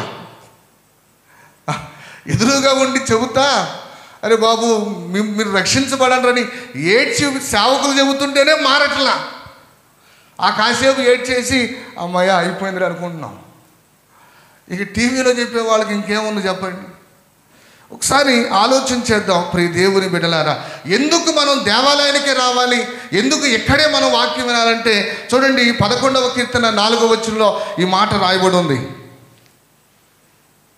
11వ కీర్తన 4వ వచనం, యెహోవా తన పరిశుద్ధ ఆలయములో ఎక్కడున్నాడంట? నీ ఇంట్లో ఉన్నాడని రాయలా, నీ ఇంట్లో ఉన్న టీవీలో నుంచి మాట్లాడుతున్నాడని రాయలా. ఎక్కడున్నాడంట ఆయన? తన పరిశుద్ధ ఆలయంలో ఉన్నాడు. ఇక్కడ ఉన్నాడు ఆయన. అందుకనే ఆయన కలుసుకోవడానికి ఎక్కడికి రావాలా? ఆయన మాట వినడానికి నువ్వు ఎక్కడికి రావాలి. నేను మళ్ళా చెబుతా ఉన్నా, సెల్ ఫోన్ని ఎలా యూజ్ చేస్తున్నావు, టీవీని కూడా అలాగే యూజ్ చేస్తున్నాం. టీవీలో కూడా వాక్యమే వస్తుందా? సినిమాలు దాంట్లోనే చూస్తాం, పాటలు దాంట్లోనే వింటాం, న్యూస్ దాంట్లోనే చూస్తాం, మళ్ళీ వాక్యం కూడా పెట్టేస్తాం, అన్నీ వింటాం. కానీ ఎక్కడికి వచ్చి వినాలంటే దేవుని మందిరానికి వచ్చి నీవు వినాలి. దేవుని మందిరానికి వచ్చి ఎక్కడ అంటాడు? తన కనుదృష్టి చేత ఆయన వారిని పరిశీలించుచున్నాడు. స్కూల్కి వెళ్ళగానే టీచర్ అటెండెన్స్ చేస్తుంది, ఎంతమంది పిల్లలు వచ్చారా అని. వచ్చినప్పుడు పేరు పిలవగానే ఏం చేయాలా? ఎస్ సార్, ఎస్ మేడం అంటాం. ఇక్కడ అటెండెన్స్ తీయట్లేదు అనుకుంటున్నావు, కానీ ఎవరు అటెండెన్స్ చేస్తున్నారు? ఇక్కడ ఎవరు చేస్తున్నారు? పాస్టర్ గారు తీయటిల్లా, సంఘ పెద్దలు తీయటిల్లా. ఎవరు చేస్తున్నారంట? దేవుడే చేస్తున్నాడు. ఆయన అంటాడు తన కన్ను దృష్టి చేత ఆయన వారిని పరిశీలించుచున్నాడు. ఆయన అటెండెన్స్ చేస్తూ ఉన్నాడు. స్కూల్ అటెండెన్స్ తగ్గితే ఏం చేస్తారమ్మా? స్కూల్లో అటెండెన్స్ తగ్గితే ఏమవుతుంది? అమ్మఒడి రాదంటారా? స్కూల్లో అటెండెన్స్ తగ్గితే ఏమవుతుంది? నెక్స్ట్ క్లాస్కి ప్రమోట్ చేయరు, ప్రమోషన్ అంటాం, ప్రమోషన్ రాదు. అలాగే దేవుని మందిరంలో కనబడడంలో కూడా నీకు అటెండెన్స్ తగ్గిందనుకో, ఈ విషయంలో కూడా దేవుని ఎదుట నువ్వు దోషిగా నిలబడాల్సిందే. దోషిగా నిలబడాల్సిందే. నువ్వెంత భక్తిగా ఉన్నా, ఎంత విశ్వాసంగా ఉన్నా, ఈ చిన్నది ఒకటి చాలు, ఇదేం చేస్తుంది? నిన్ను దోషిగా నిలబడుతుంది. ఆయన అడుగుతాడు రేపు, నువ్వు ఎన్ని ఆదివారాలు నా మందిరానికి వెళ్ళావు, ఎన్ని శుక్రవారాలు నువ్వు నా మందిరములో నా కొరకు నువ్వు ప్రార్థన చేశావు, విజ్ఞాపన చేశావు అని దేవుడు అడిగితే ఏ సమాధానం చెబుతాం మనం? స్కూల్లో అడిగితే మెడికల్ సర్టిఫికేట్ పెట్టి ఆ డాక్టర్ గారికి 50-100 ఇచ్చి ఆయన చేత రాయించుకొచ్చి, సార్ ఇది కొట్టి సార్ బాగాలేదు సార్ అన్నచ్చు. అక్కడ పప్పులే ఉడకవేక, అక్కడ ఉడక ఖచ్చితంగా రావాల్సిందే. అందుకనే నీవు దేవుని మందిరానికి రావాలి. ఎందుకంటే దేవుడు ఎక్కడ ఉన్నాడు, ఆయన కనుదృష్టి ఎక్కడ ఉంది, ఆయన మనతో మాట్లాడువానిగా ఉన్నాడు. మూడో విషయం నేను జ్ఞాపకం చేస్తాను. 122వ కీర్తన 4వ వచనం. 122వ కీర్తన 4వ వచనం. ఇంకా 10 నిమిషాల్లో ముగించేస్తాను. చూడండి, త్వరగా చూద్దాం. ఇశ్రాయేలుకు నియమింపబడిన, చదవండి అమ్మా.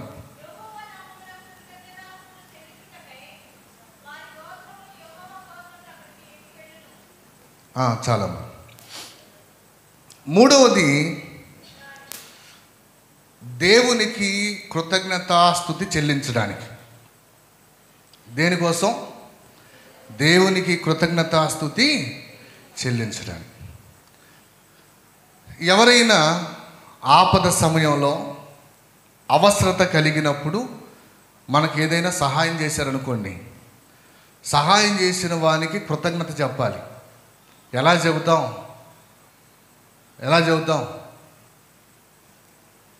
ఏమా? ఈరోజు మనుషుల్లో గౌరవం చాలా తగ్గిపోయింది కదండి. ఇతరుల్ని గౌరవించడం అనేది చాలా తగ్గిపోయింది. ఎందుకు ఈ మాట అంటున్నానంటే, ఇప్పుడు ప్రతిదానికి సెల్ ఫోనే అమ్మా, ప్రతిదానికి సెల్ ఫోనే. పెళ్ళి కబురు దీంట్లోనే, చావు కబురు కూడా దీంట్లోనే. సరే, చావు కబురు అంటే వదిలేద్దాం. పెళ్లి కబురు, ఇంట్లో ఒక్కగానొక బిడ్డకో లేదా పెద్ద బిడ్డకో లేదా చిన్న బిడ్డకో పెళ్లి చేస్తున్నాం. పెళ్లి చేసేటప్పుడు పెళ్లి కబుర్లు ఇదివరకు ఏం చేసేవాళ్ళు తెలుసా? మర్యాదగా బంధువులు ఇంటి అందరి దగ్గరికి వెళ్ళిపోయి వాళ్ళకి కార్డు ఇచ్చి ఖచ్చితంగా ఇంటిళ్ళ పాది రావాలి అని చెప్పేవారు. కానీ ఇప్పుడు ఎలా ఉన్నాయి ఇన్విటేషన్లు? సెల్ ఫోన్లో ఇన్విటేషన్ పంపించేస్తున్నారు. వస్తే రండి, లేకపోతే లేదు. రాకపోతే మంచిదేగా. కొంతమంది ఎలా ఉన్నారు తెలుసా? వస్తున్నారా లేదా కన్ఫామ్గా చెప్పేయండి ఏదో ఒక విషయం. ఎందుకని వీడు తగ్గిస్తే ఈ బఫే ప్లేట్లు తగ్గించుకుంటాడు. ఇక అంటే ఇప్పుడు బంధుత్వాలకు కానీ అసలు మనుషులకి విలువ ఇవ్వట్లే. ఇంకా బంధాలు ఎక్కడో ఇంకా కదండి, నిజమేనా? మనిషికి విలువలే, సాటి మనిషికి విలువలే. అలాంటప్పుడు బంధాలు ఇంకా విలువ ఏముంది? మనం అనుకోవడం. కొంతమంది అంటారు అమ్మో నా రక్త సంబంధం మనం వాటేసుకోవడమే, అవతల వాళ్ళకి ఏంలే.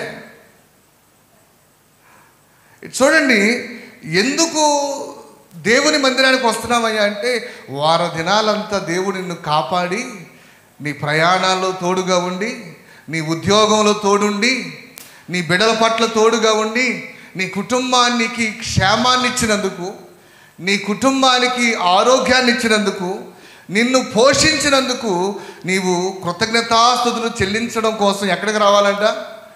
దేవుని మందిరానికి రావాలి. ఈ ఒక్కరోజే మనం పని పెట్టుకుని ఊరు వెళ్ళామనుకోండి, ఏమనాలా? ఏమనాలి? మనం ఎవరికైనా మేలు చేస్తే వాళ్ళు మర్చిపోయి మొహం కనపడకుండా మొహం తిప్పుకుని తిరుగుతున్నారు అనుకో, ఏమంటాం మన వారిని? మీరు వేరే మాట అంటారులే, బైబిల్లో ఉన్న మాట విశ్వాసఘాతకురాలా, విశ్వాసఘాతకులారా అంటాం. అలాంటప్పుడు దేవుడు ఎన్నిసార్లు అనుకున్నాలి మన గురించి? ఏమ్మా, ఒకసారి ఆలోచన చేద్దాం. దేవుని మందిరానికి ఎందుకు రావాలంటే ఇజ్రాయేలు ప్రజలకి నియమించాడు దేవుడు. ఇక్కడ అంటాడు ఇజ్రాయేలులకు నియమించిన శాసనమును బట్టి దేవుడు ఒక శాసనం చేశాడు. ఏంటంటే మీరు నా మందిరానికి రావాలి. ఇది దేవుడు చేసిన శాసనం. నువ్వు అనుకుంటున్నావేమో ఆదివారం ఏదో వెళ్తున్నావు వస్తున్నావులే అని. ఇది దేవుడు నియమించిన శాసనం. ఇది దేవుని ప్రజలైన వారికి శాసనం. శాసనం అంటే ఏంటి తెలుసా మీకు?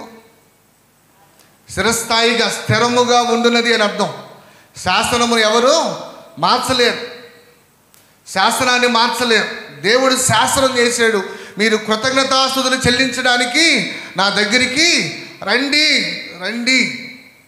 ఈరోజు మన కోర్ లాంటి సెంట్రల్ కోర్లు కానీ టౌన్ కోర్స్ కానీ చాలా ప్రజలు ఇబ్బంది పడుతూ ఉన్నారు. దూర ప్రాంతాల నుంచి రావాలి, ట్రాఫిక్, ఇవన్నీ ఇబ్బందులే. కానీ ఇక్కడ ఇజ్రాయేల్ పరిస్థితులు చూస్తే మనం అక్కడ అంటాడు వారి గోత్రములు, యెహోవా గోత్రములు అక్కడికి ఎక్కి వెళ్ళెదరు అంటాడు. ఎక్కడికి? యెరూషలేము దేవాలయం ఎక్కడుంది? కొండ మీద ఉంది. కొండెక్కి వెళ్ళాలా. కొండెక్కి వెళ్ళి అక్కడ ఆ యెరూషలేము దేవాలయంలో కృతజ్ఞతాస్తుతులు చెల్లించాలి. కొండపై ఉంది. వాళ్ళు ఎంత కష్టపడ్డారో చూడండి. మీరు కష్టపడతలేదని అంటలేదు, కానీ దేవుని కోసం మనం కష్టపడితే దేవుడు మనం సుఖపడే కార్యాలు మన పట్ల చేస్తాడు కదండి. దేవుని కోసం నీ ఆరోగ్యాన్ని ఖర్చు చేస్తే దేవుడు నీకు స్వస్థత ఇస్తాడు. దేవుని కోసం నీవు ధనాన్ని ఖర్చు చేస్తే దేవుడు నీకు ధన సమృద్ధిని ఇస్తాడు. అంటే నీవు ఇచ్చిన దాని అంతటికంటే దేవుడు ఘనంగా ఇచ్చేవాడు. ఇక్కడ అందుకనే నీవు కృతజ్ఞతాస్తుతులు చెల్లించడానికి దేవుని సన్నిధికి రావాలి. ఈ కృతజ్ఞతాస్తుతుల్లో చాలా వరకు మనకు అందరికీ తెలిసింది ఏంటంటే మలాకీ గ్రంథం 3వ అధ్యాయము 10వ వచనం మనం చూస్తే దశమ భాగము అనే పదాన్ని మనం చూస్తాం. అక్కడ నా మందిరములో ఆహారం ఉండునట్లు మీరు నా మందిరపు నిధిలోనికి ఏం తీసుకురావాలి? 10వ భాగం అంతయు ఏం తీసుకురావాలంట? నా మందిరములో ఆహారం ఉండునట్లు 10వ భాగం అంతయు ఎక్కడ తీసుకురావాలి? నా మందిరపు నిధిలోనికి. మందిరంలో ఎలా ఉండాలంట? నిధి, మందిరపు నిధి. మందిరంలో నిధి ఉండాల, నిధి దాగి ఉండాల. మనం బ్యాలెన్స్ ఎంత ఉందో ఏంటని చెక్ చేసుకుంటాం. ఇంకా 5-10 కోసం బ్యాలెన్స్ చెక్ చేసుకుంటున్నాం.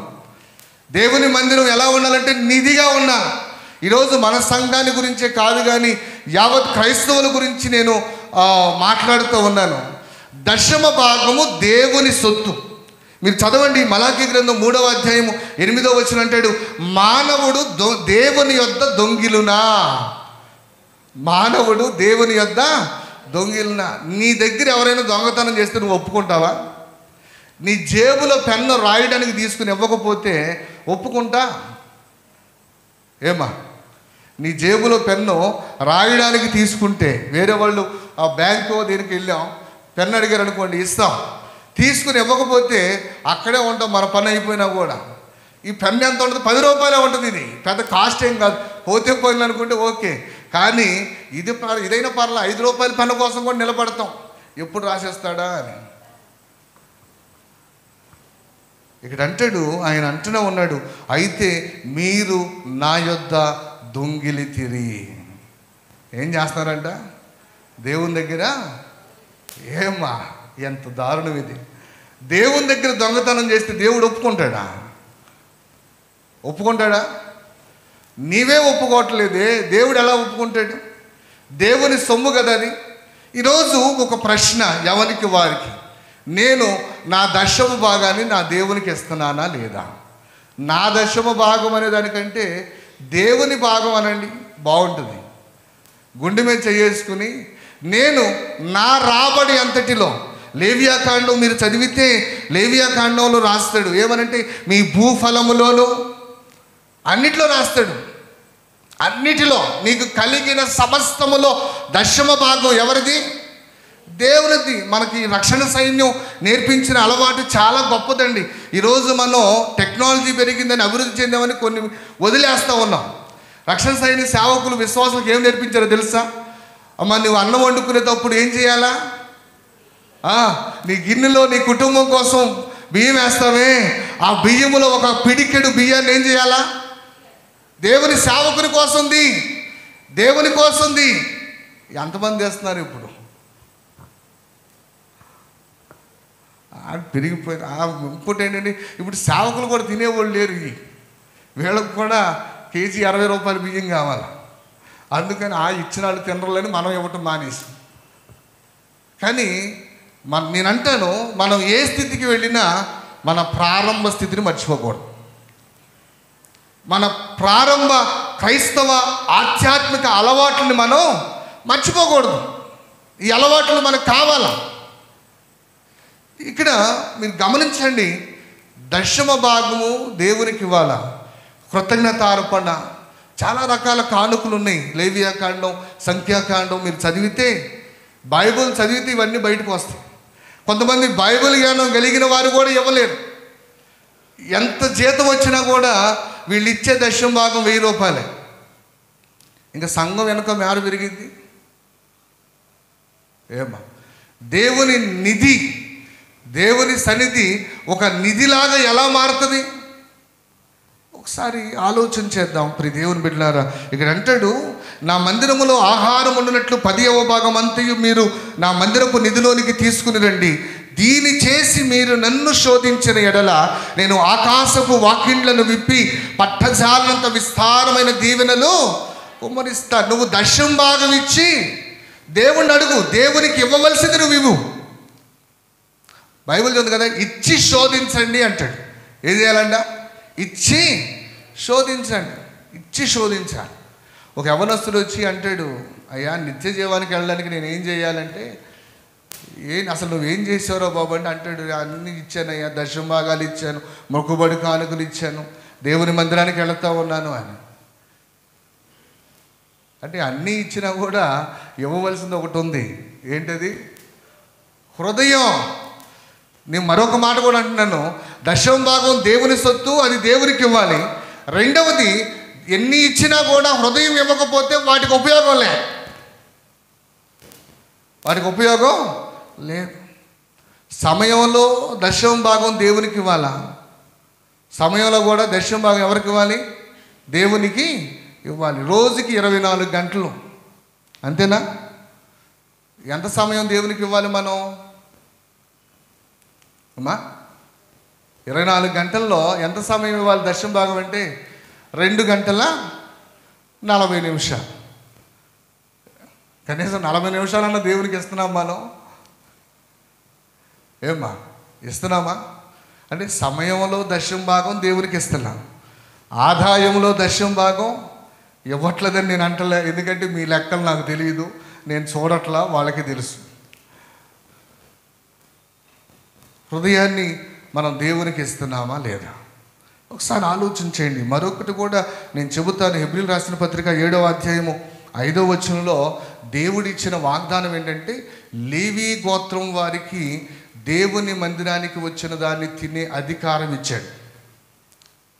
చూడండి ఒకసారి, లేవీ కుమారులలో నుండి యాజకత్వం పొందువారు తమ సహోదరులు అబ్రహాము గర్భవాసము నుండి పుట్టినను ధర్మశాస్త్రము చొప్పున వారి యొద్ద అనగా ప్రజల యొద్ద 10వ వంతును పుచ్చుకొనుటకు ఆజ్ఞను పొంది ఉన్నారు అని. ఎవరి ద్వారా? దేవుని ద్వారా 10వ భాగం తినడానికి ఆజ్ఞ పొందుకున్నారు. ఎవరు? లేవీ గోత్రం వారు, అంటే ఈ యాజకత్వం చేసేవారు. అందుకని దేవుని సొమ్ము, కొంతమంది అంటారు పరుల సొమ్ము ఎలాంటిదంట, పాము లాంటిది అని. అలాంటప్పుడు దేవుని సొమ్ము ఏమా? పరుల సొమ్మే పాము లాంటిది. ఇక దేవుని సొమ్ము ఎలాంటిది? దేవుని సొమ్ము రూపాయి తింటే ఒప్పుకుంటాడు దేవుడు?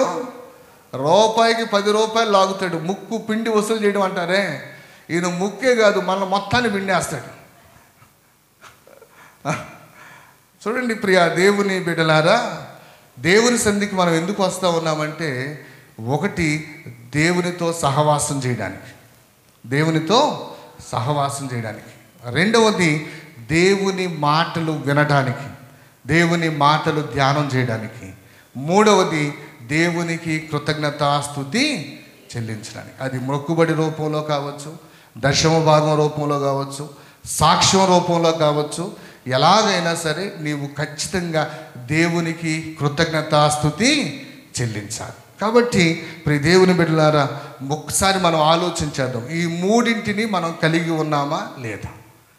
ఏదైనా వీటిలో మనం ఎంతవరకు కనుక అనుసరించకపోతే దేవుణ్ణి అడుగుదాం, అయ్యా ఈ రోజు నుంచి ఇదిగో ఈ లక్షణాన్ని కూడా నేను అలవరుచుకునేలాగున నాకు సహాయం చేయదేవా అని దేవుణ్ణి అడుగుదాం. దేవుడు అట్టి కృపను మనకు అనుగ్రహించునుగాక. ఆమేన్, ఆమేన్. ఓ పాట పాడుతుండగా కానుకలు తీసుకుందాం. దయచేసి నిలబడినట్లయితే దేవుని కానుకలు సమర్పించుకుందాం. మన మధ్యలో ఉన్న గీతిక అలాగే లిల్లీషా పాడుచుండగా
వేలం పాట ఉందమ్మా, దయచేసి పెద్దలు వేలం వేస్తారు. దాసరి శ్యామ్ గారు వారి కుటుంబం నుంచి సీతాఫలాలు తీసుకురావడం జరిగింది. కాబట్టి సంఘ పెద్దలు వేలం పాట వేయడానికి రావాల్సిందిగా తెలియజేస్తున్నాను. ప్రార్థన చేద్దాం. వేలం పాట కోసం, అలాగే ఎత్తబడిన కానుకల కోసం ప్రార్థన చేద్దాం. మా తండ్రి, నీ పాదాలకు వందనాలు. మా బిడలు వానికి కలిగిన దానిలో నుంచి గుప్పిలి విప్పి నీ సన్నిధికి తీసుకుని వచ్చిన కానుకలను, దశమ భాగములను మీరు దీవించండి. ఇచ్చిన ప్రతిదానికంటే శ్రేష్టమైన బహు ఫలభరితమైన ఆశీర్వాదాలు ప్రతి బిడ్డకు మీరు దయచేయి. అలాగే నైనా వేలం పాట కొరకు నీ బిడలు శ్యామ్ గారు వారి కుటుంబం నుంచి తీసుకుని వచ్చిన ఈ సీతాఫలములను మీరు దీవించండి. తండ్రి, కుమార, పరిశుద్ధాత్మ నామంలో వీటిని ప్రతిష్ఠించి ఎవరైతే వీటిని పాడుకుని వారి గృహాలకు తీసుకుని వెళుతున్నారో వారి పట్ల నీ పరిశుద్ధాత్మ కార్యమును జరిగించుమని యేసు నామాన్ని అడుగుచున్నాము తండ్రి. ఆమేన్. ఆమేన్.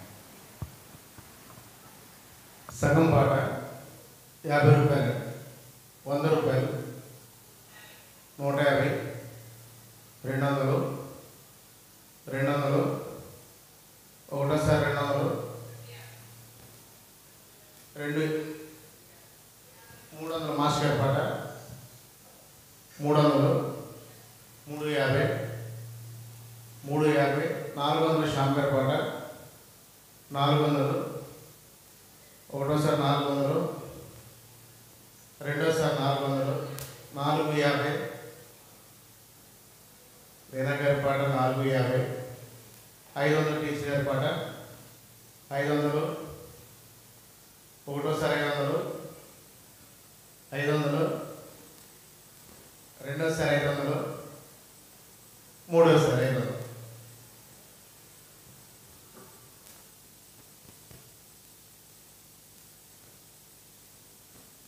ప్రత్యేకంగా ఈ వార దినాల్లో పుట్టినరోజు జరుపుకున్న వారు మన మధ్య ఉన్నారు.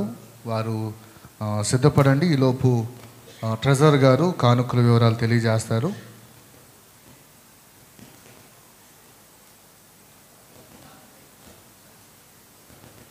కనమాల రాజా అవినాష్, అలాగే సాదేక్ కూడా ఈ వార దినాల్లో పుట్టినరోజు జరుపుకున్నారు. వీళ్ళు కూడా సిద్ధపడి ముందుకు రావాలని ప్రభు గారు తెలియజేస్తున్నారు.